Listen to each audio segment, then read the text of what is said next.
ke pipang aku peni ke nung doi tola rampit hang bing ku yut ke yo mừng ta chị bình ta mò cho rây mông rồi ngồi mạc rampit hang sang nọ prau hà lê hang cơ sở dùm bằng rây mạc này hang tê lê khắp răng pren của ta cho tầm gra lê nôn bằng rây mạc này có chuyên po pala pre sang nọ của nhau pala pre tâm trung mọ bia lê nôn pala pre tê lê sinh sạ bằng họa tổ chức sự kiện tiệc cưới hồng anh ở câu cơ pipang mệt năng yong tê cái bình ta to cả bằng nhau bình ta prak mệt pran trang cái bình ta hất mạc một rai po gà lam này to bằng kre sang nọ của nhau mò prak mệt rồi cái nằm bằng họa tội chung cờ pi phang ta rai ngồi răm pít rai hất mạc hàng túc lại miun nham hàng toa cho tâm gra từng đi mang sang nọ prau asa vâng mang minute mong này hàng telepo chắc nhau ở câu cờ pi phang ta một rai bờ cả làm này pani cờ pi phang ta sa vâng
quý vị thân mến, hành trình vạn dặm được bắt đầu từ những bước đi đầu tiên. Và thật hạnh phúc khi những bước đi đầu tiên trên con đường hôn nhân của cô dâu và chú rể có sự đồng hành và chứng kiến của toàn thể quý vị. Và ngày hôm nay chúng tôi rất vui mừng và hoan chào đón tới sự hiện diện đông đủ của toàn thể quý vị, những người thân, bạn bè của cô dâu và chú rể. Chúng ta đang cùng nhau hiện diện trong một khán phòng thật là lung linh và lộng lẫy của tư gia họ nhà gái để cùng nhau tham dự đại lễ thành hôn của cô dâu Hờ Lê Sánh Duyên cùng chú rể Cà Sao Dương. Và xin được thay lời cho những người thực hiện chương trình đến từ tổ chức sự kiện tiệc cưới Hồng Anh cùng với anh em ban nhạc Hồng Anh, MC Hà Ngân xin được kính truyền đến toàn thể quý vị lời cảm ơn chân thành, lời kính chúc sức khỏe và lời chào mừng trân trọng và nồng nhiệt nhất.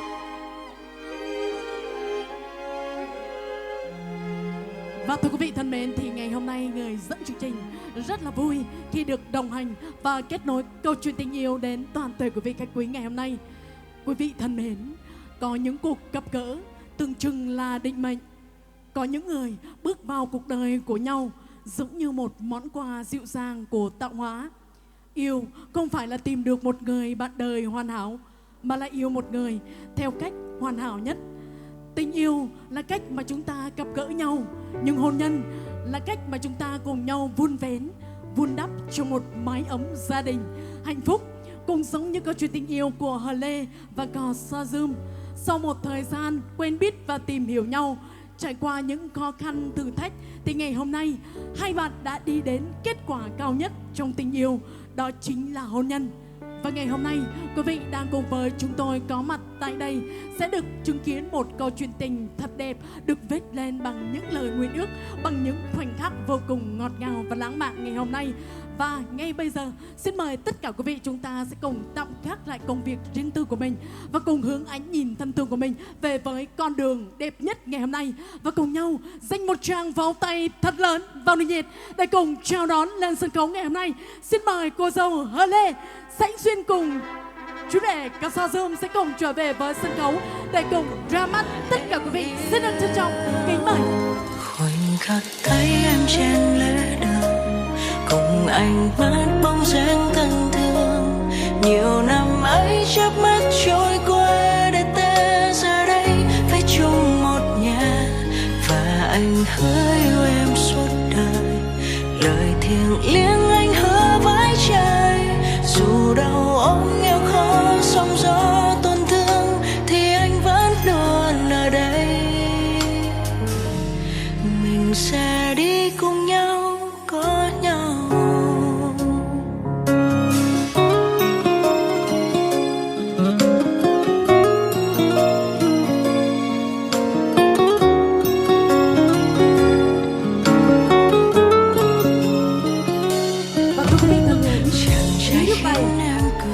Trên sân khấu hạnh phúc nhất của chúng tôi trong ngày vui hôm nay là hai gương mặt đẹp nhất, rạng ngời và hạnh phúc nhất. Một lần nữa thì xin mời tất cả quý vị ngày hôm nay chúng ta sẽ cùng nhau dành một tràng vòng tay thật lớn để cùng chúc mừng cho đôi nguyên đường trăm năm hạnh phúc.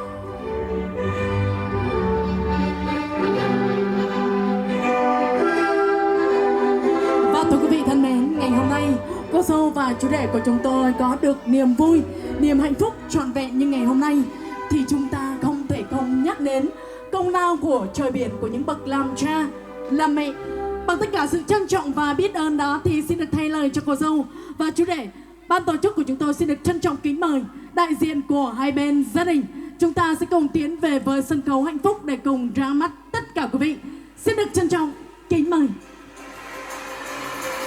Arkau ke mima sang no da kamai Arampit hang mima sang no da hargai ke binta mima ke binta rapati rai po ka sân khấu này trong cơ biết băng biết nong dương tươi ke binta một tôm rung sang no ke binta bằng rì mạc đây.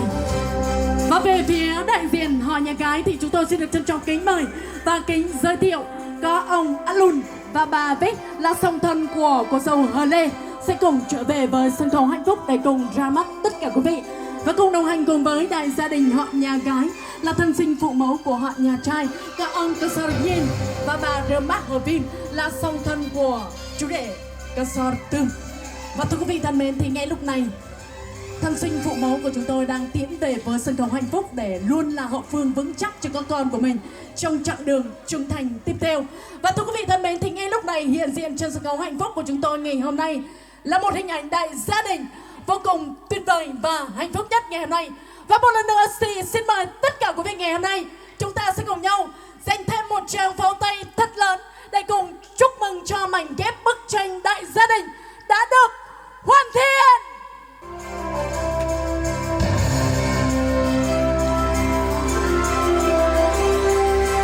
Và thưa quý vị thân mến, thì ngày hôm nay những tràng pháo sáng lung linh nguyên ảo đã thay cho những lời chúc mừng tuyệt vời nhất nhắn gửi đến cho quý đại gia đình của chúng tôi, và đặc biệt là nhắn gửi đến cho hai nhân vật chính của chúng ta trong ngày vui hôm nay. Và quý vị thân mến, ngay lúc này để giúp cho hai nhà bày tỏ lời cảm ơn chân thành và sâu sắc nhất tới sự hiện diện đầy trân quý của tất cả quý vị đã về đây chung vui mang theo những tình cảm, những lời chúc mừng tuyệt vời nhất, thì ngay bây giờ ban tổ chức của chúng tôi xin mời tất cả quý vị chúng ta sẽ cùng gặp gỡ với đại diện của hai họ. Và ban tổ chức của chúng tôi xin mời ông Luôn ngày hôm nay sẽ là đại diện hai họ dành tặng đến toàn thể quý vị khách quý đôi lời phát biểu. Xin được trân trọng kính mời ông. Belum hao ko meni ka te mo du lang ko moy nane ko moy mo nyam jajan buat dua rura ko moy ka kai mon ko meni te nyo mo du lang ko moy mong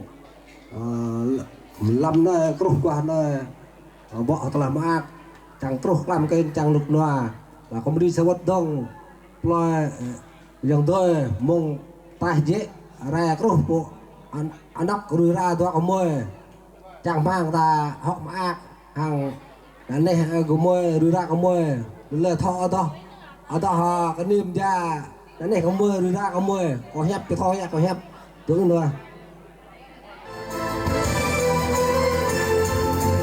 Apimang kami ang yang tay kabita mang tray mak này. Apita mo mưa sa talay panyap mang ay alun. Anya mo talay panyap pala berpelang bersang na kanyo. Pala berpelang beredam chung mak ya.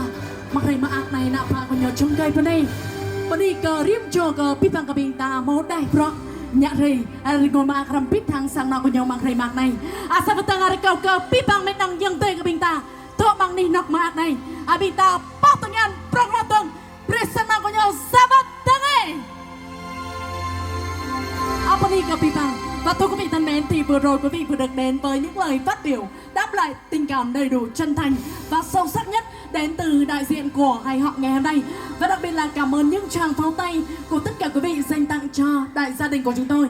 Và quý vị thân mến, thì ngay sau đây một nghi thức tiếp theo trong buổi lễ thành hôn thì ban tổ chức của chúng tôi xin mời cô dâu và chú rể sẽ cùng đón nhận những ly nước từ ban tổ chức của chúng tôi. Bừng bó khâm tranh mà nuôi pla menyim ya kham cheng pop re paching mu hi tanai ching kham cheng glai ka aya ma panau jab yang len char bi lei khap kar ami ama ami por keng raita ama po chemrong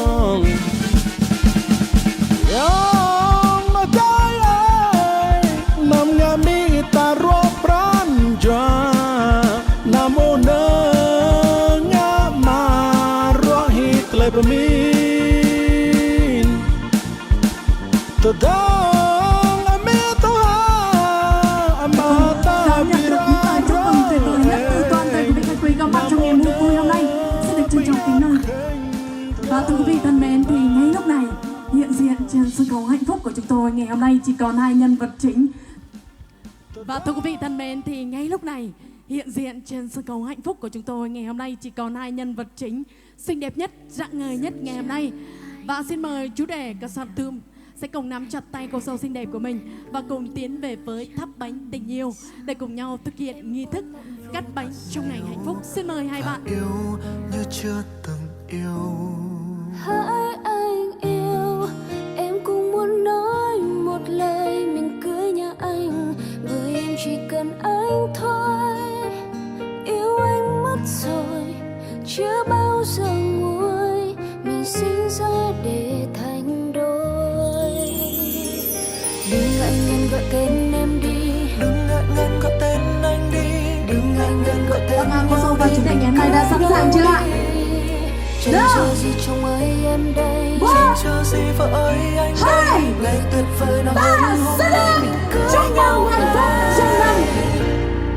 Yes, I do, anh sẽ mãi là chồng của em. Yes, I do, em sẽ mãi là vợ của anh. Hôn nhau đi em còn chờ gì. Hôn em đi anh còn chờ gì. Từ nay về sau mình chung Và nuôi bước con khôn lớn, được nhìn thấy con mình đã trưởng thành và chọn được một người phù hợp để có thể yên bề lập thất. Đó chính là niềm vui, niềm ao ước của những bậc làm cha làm mẹ. Và ngày hôm nay là ngày trọng đại của hai con.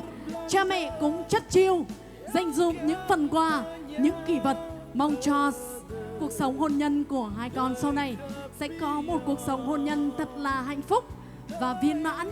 Và thưa quý vị thân mến, và với phần quà thật là tuyệt vời này, một lần nữa thì xin mời tất cả quý vị chúng ta sẽ cùng nhau xin một tràng pháo tay thật là để cùng chúc mừng được không ạ? Vâng ạ, rất là tuyệt vời, xin được cảm ơn. Vâng ạ, xin được cảm ơn những món quà rất là tuyệt vời đến từ cha mẹ. Và tiếp theo xin mời những phần quà tiếp theo ạ. Câu cơ pipang amet nong yong tue ke binta.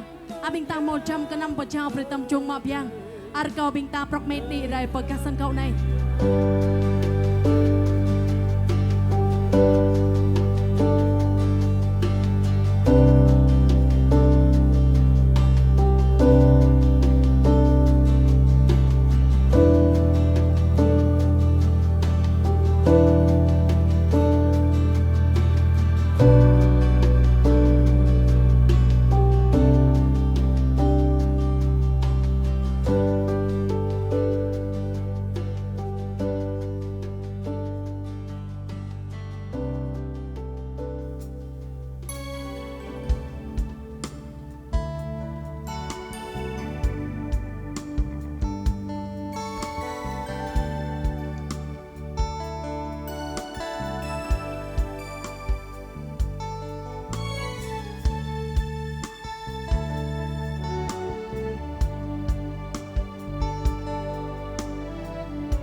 Vâng, và một lần nữa thì xin được cảm ơn tất cả quý vị ngày hôm nay vừa lắng nghe một món quà âm nhạc vừa rồi.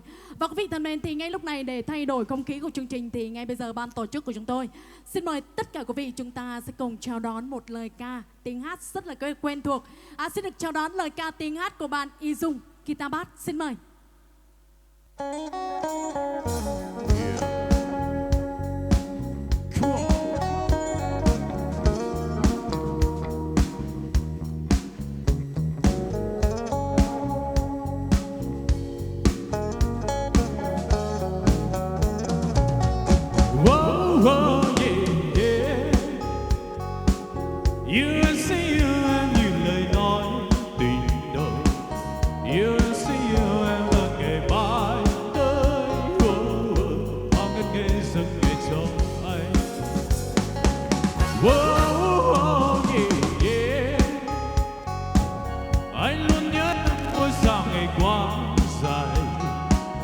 Anh luôn ước mong em trong vòng tay mãi, ta có nhau cho đời thêm vui.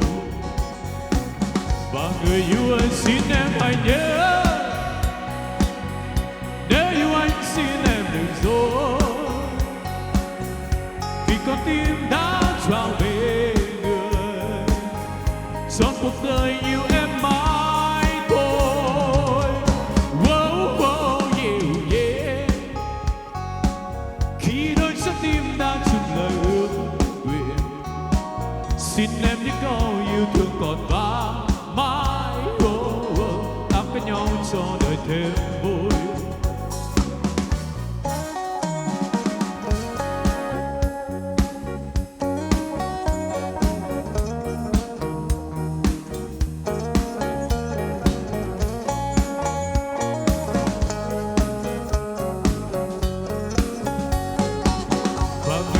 Xin em hãy nhớ, nếu yêu anh xin em đừng dối, vì con tim đã trao về người, son cuộc đời yêu em mãi thôi. Yeah. Yêu em sẽ yêu em như lời nói tình đầu, yêu em sẽ yêu em là ngày mai tới. Nhau cho đời thêm vui, bên nhau có đôi cho đời thêm vui, bên nhau có đôi cho đời thêm vui, và trọn cuộc đời yêu em mãi mãi. But if I can say,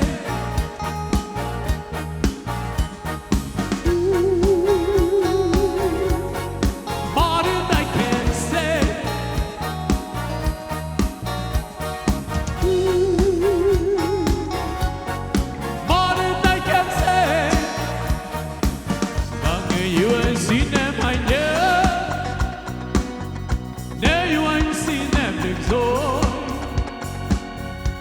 con tim đã trao về người, son cuộc đời yêu em mãi thôi.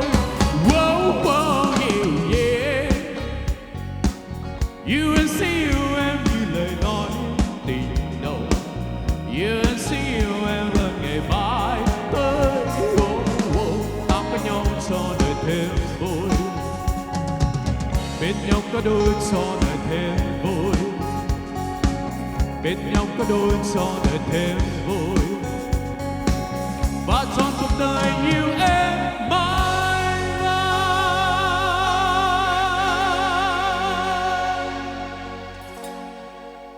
Let's go rất là nhiều. Vâng, và quý vị thân mến, quý vị có thể dành tặng cho lời ca tiếng hát của bạn Y Dung xin một tràng pháo tay được không ạ? Ada kau ke bintang patengan biai bimo patengan chào ấy. Pani cà phê bằng ta Savatang. Vâng, rất là tuyệt vời. Xin cảm ơn những tràng pháo tay rất là giòn giã đến từ quý vị. Và đặc biệt là cảm ơn là một món quà âm nhạc rất là tuyệt vời đến từ ban tổ chức của chúng tôi là bạn Y Dung ngày hôm nay. Và thưa quý vị thân mến, thì ngay lúc này để tiếp nối chương trình ngay sau đây xin mời tất cả quý vị chúng ta sẽ cùng lắng động với lời ca tiếng hát của bé Ni đến từ làng Preng 2.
ពីបង្កបិងតាប៉ោះតងានប្រែអមនេះអញមកប្រានចាតោះនេះឲ្យកើតែហឹកបាក់រំពីทางពីបង្កបិងតាមករំពីทางតចូលតំក្រាទឹងឌីបាំងសងណប្រោអាសវតងបនីកអមនេះអតទុយទាំងណៃរកោកមនេះអា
It's a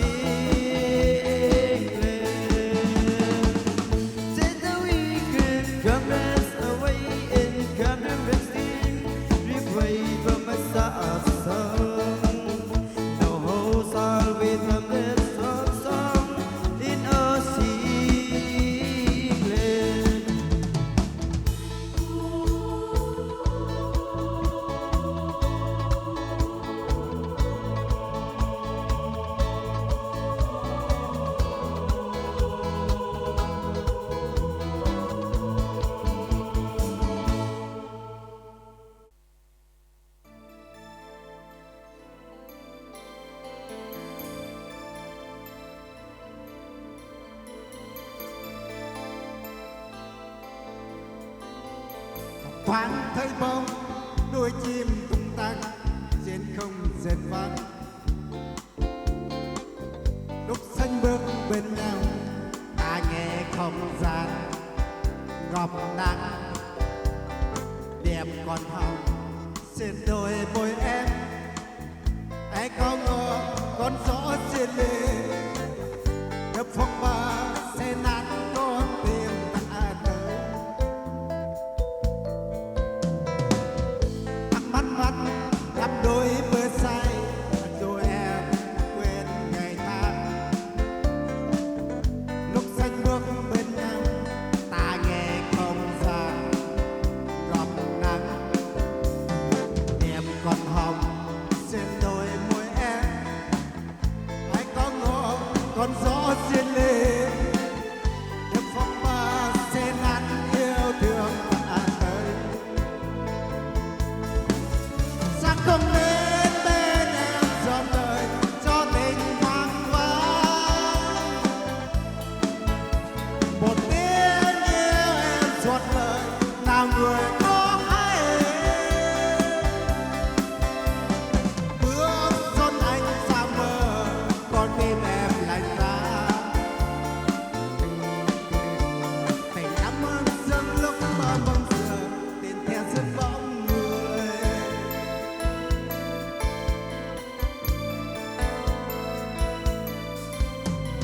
Hoàn nạn đắm đôi mưa say anh dù em quên ngày tháng.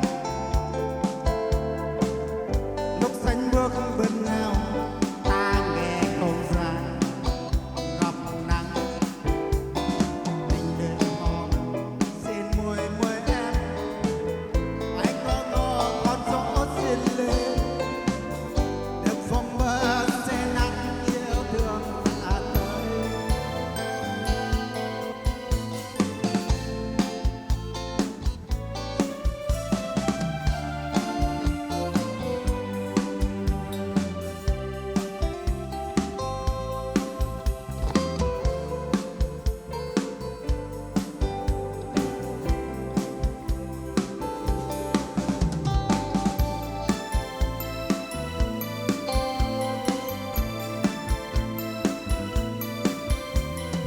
Hoàn nạn đắm đôi mưa say anh dù em quên ngày tháng.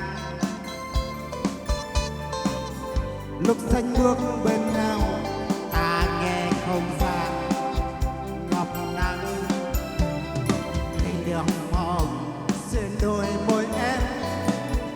Ai có ngờ con gió xiên lên đập phong ba xe nát yêu thương ta tới.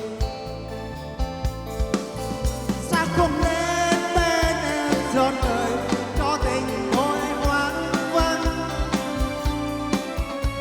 Một tiếng yêu em suốt đời nào người có hay.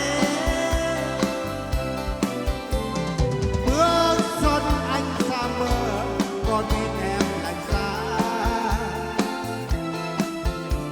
Tình cảm ơn sương lúc bao mong giờ tình theo dân bóng người. Sao không đến bên em dọn đời cho tình tôi hoang vắng. Một tiếng yêu em suốt đời nào người có hay. Bước son anh xa mơ còn tim em lạnh giá. Tình cảm ơn dâng lúc bao mong giờ xiêm theo dân bóng người.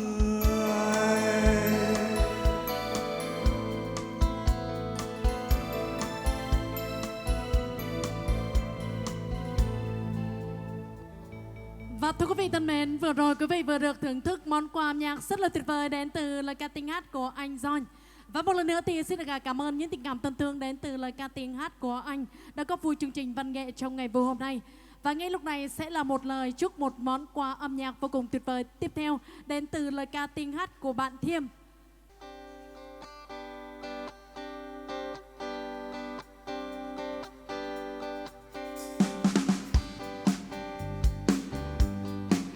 Hãy sống cho vui, quên đi những buồn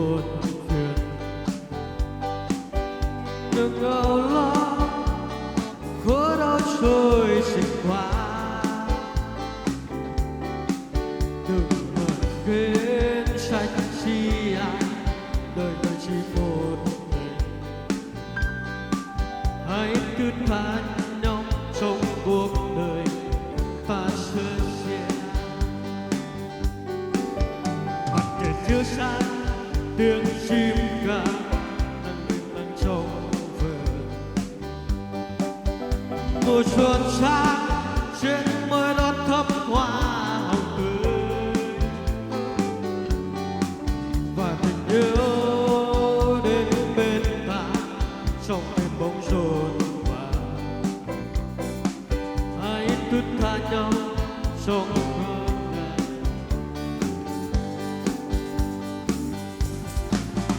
và ngàn năm sau sẽ nhớ mãi những kỷ niệm xưa ta vui bên nhau phút giây dẫu vẫn đôi phút không mà không rời xa cái và cầu mong sẽ quyết đi hận thù luôn mang trong tim ta hoa thơm sống cho đời.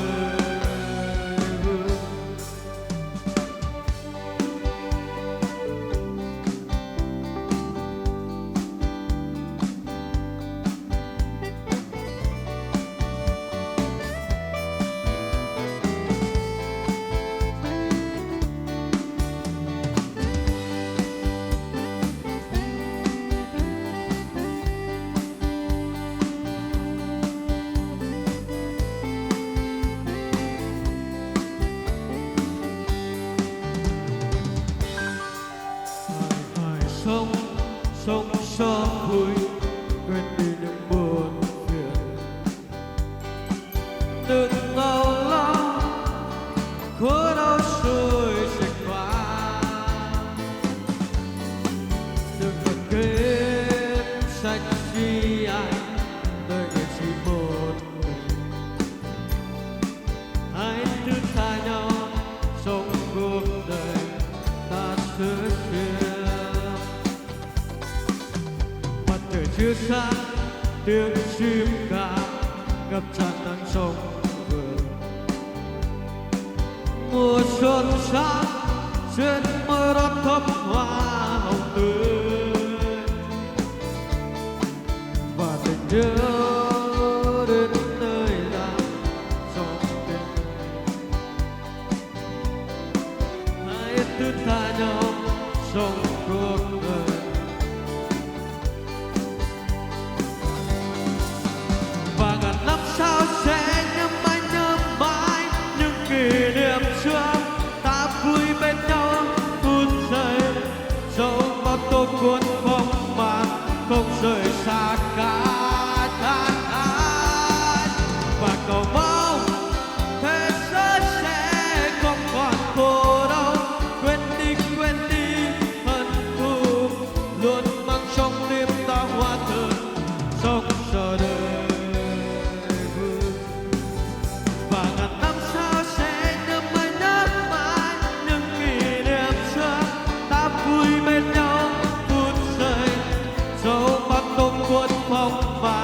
Không rời xa cả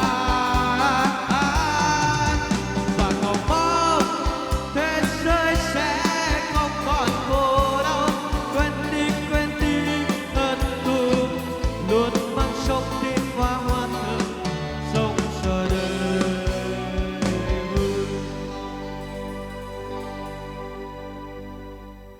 Vâng, một ca khúc vô cùng ngọt ngào và sâu lắng đến từ lời ca tiếng hát của bạn Thiêm. Và xin được cảm ơn lời ca tiếng hát của bạn Thiêm đã dành những lời chúc mừng tuyệt vời nhất nhắn gửi đến cho hai nhân vật chính của chúng ta trong buổi trưa ngày hôm nay. Và quý vị thân mến, ngay sau đây xin mời tất cả quý vị chúng ta sẽ cùng đến với một lời chúc mừng tuyệt vời tiếp theo đến từ đại diện họ nhà trai. Xin được gửi lời mời tới lời ca tiếng hát của bạn Mừng. Xin mời bạn Mừng sẽ cùng tiếp tục đồng hành cùng với anh em ban nhạc Hồng Anh ngày hôm nay.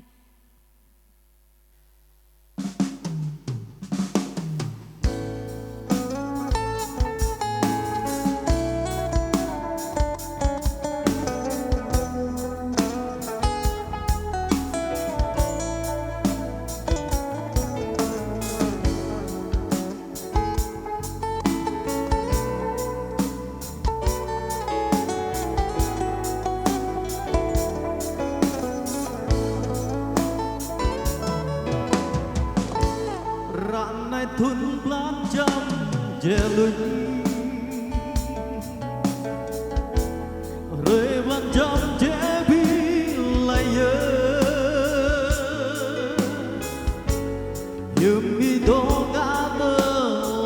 gió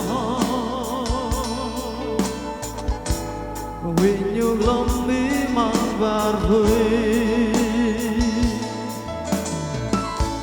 Giang pran choai hiam rego Hai tle soi mang pran choai Qua yang Yesu chi git gai Qua yang ơi đại chi một đó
Rạ này thun lan chăm dễ lưng Thời lan chăm dễ bi lại nhớ Nhưng mi đó ngã ngơ lại gió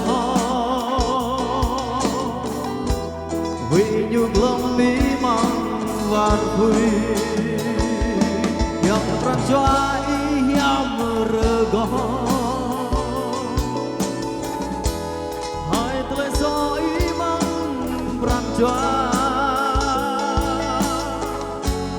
Yang bayang Yesu gigai Wayang ơi đại chi một đó Hai lời soi cơ nhu bê yang cơ ý thô bu khoa yang cơ nan về cơ Giêsu Christ yang cơ ý thô bu khoa yang hai lời soi cơ nhu bê yang cơ ý thô bu khoa yang cơ nào về cơ Giêsu Christ yang cơ ý thô bu khoa yang ran này thun lan chăm dễ lưới thun lan chăm dễ bi lại nhớ nhưng đi đó ngã tơ lời gió vì nhiều lòng ý mang vào vui yang pran choai hiam rego hai tle soi mang pran choai qua yang Yesu chi git gai qua yang ơi đại chi một đó hai lời soi cơ nhu bê yang cơ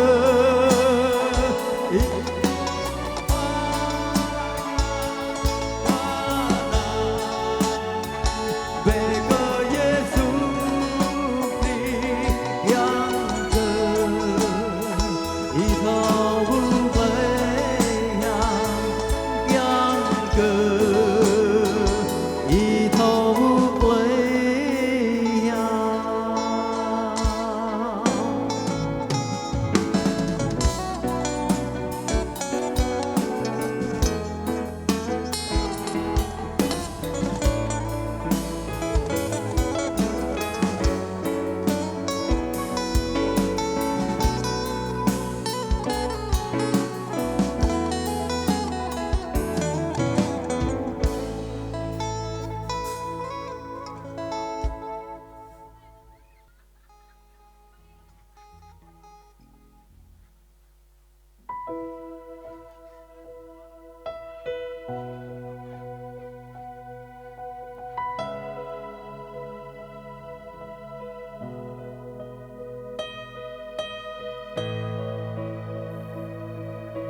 tôi ngỡ như công bình nằm chung quanh con nhiều người đã mất đi tâm linh thiếu vắng sự sáng bóng tôi tràn lan cô đơn ngày tháng nơi hoang tàn thôi cơn ngủ say Chúa đã đến đây ánh sáng tìm kiếm còn bao ngày vung rơi mà đi ra xa nơi ấy cúi xuống dưới chân Ngài vung rơi mà đi cô quên nào ngơi tới lúc hướng đông bàn tay đưa lên gợi danh Giêsu thật như Chúa phán ánh sáng Ngài sẽ ban xin Cha thêm dư để con tình thương trong nắng quên năm tháng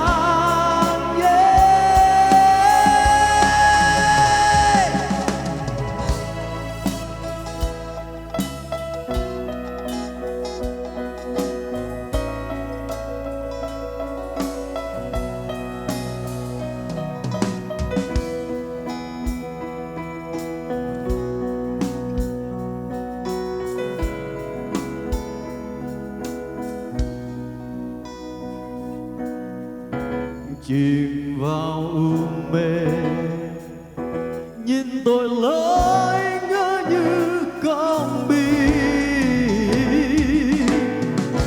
nằm chung quanh con nhiều người đã mất đi tâm linh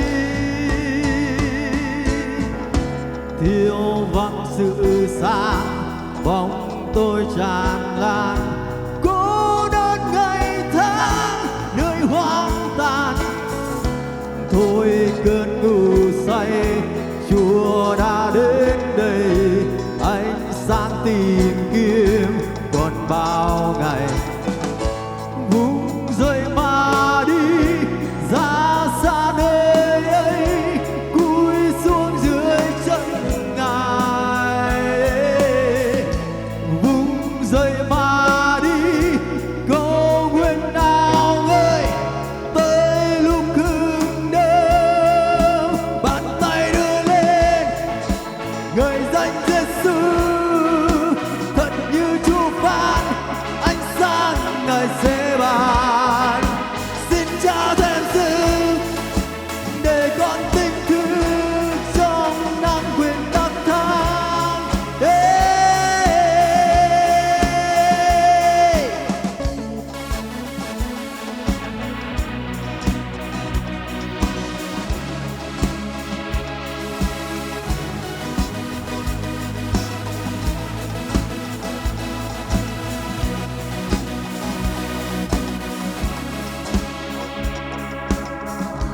vung rơi mà đi ra xa nơi ấy cúi xuống dưới chân Ngài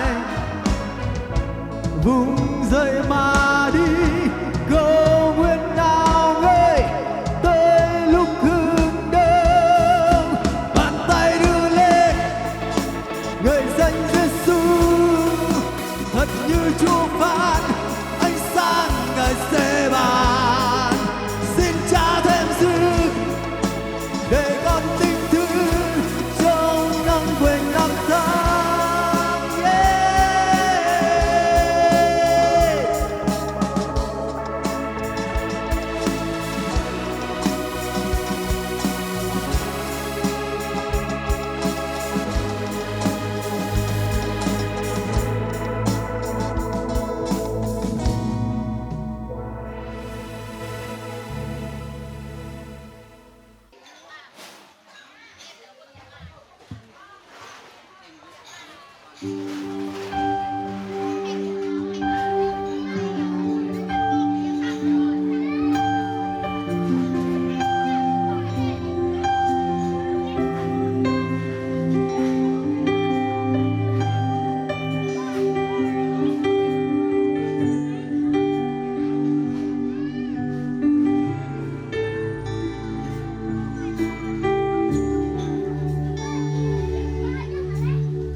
trên cao gọi gió xôn xao thênh thang đại ngàn.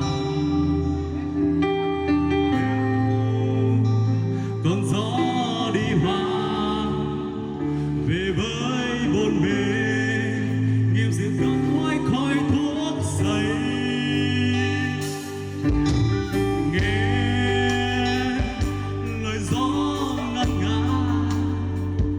Kể những câu ca ôi cao nguyên với bao huyền thoại, chàng trai tây nguyên mang dòng máu hùng dũng kiên cường. Ta về nghe gió hát ca bên ta, hướng về nơi ấy thanh thang đại ngàn. Mãi nơi rời xa em có quên ta, xin cười chút nào cho ta lại về.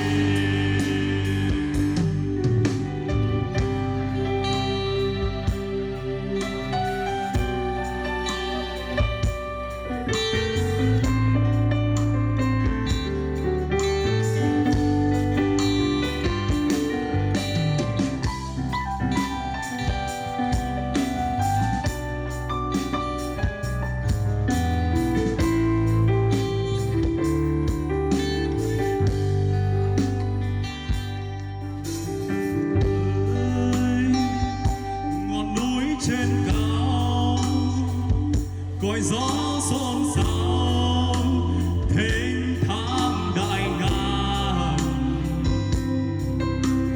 Theo ngọn gió đi hoang về với bồn bề trên rượu cơn hoài khói thuốc say.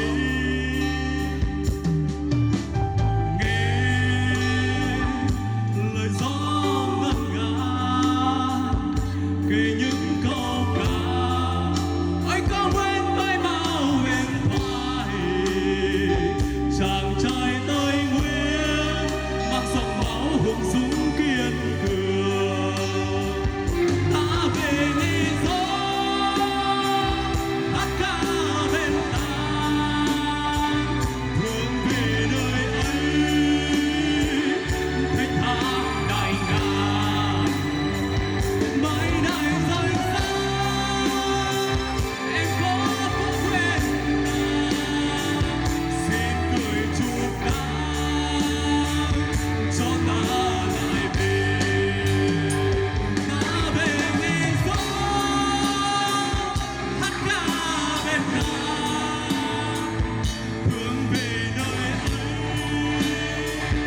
thanh thang đại ngàn. Mãi nơi rời xa em có quên ta, xin cười chút nào cho ta lại về. Xin cười chút nào cho ta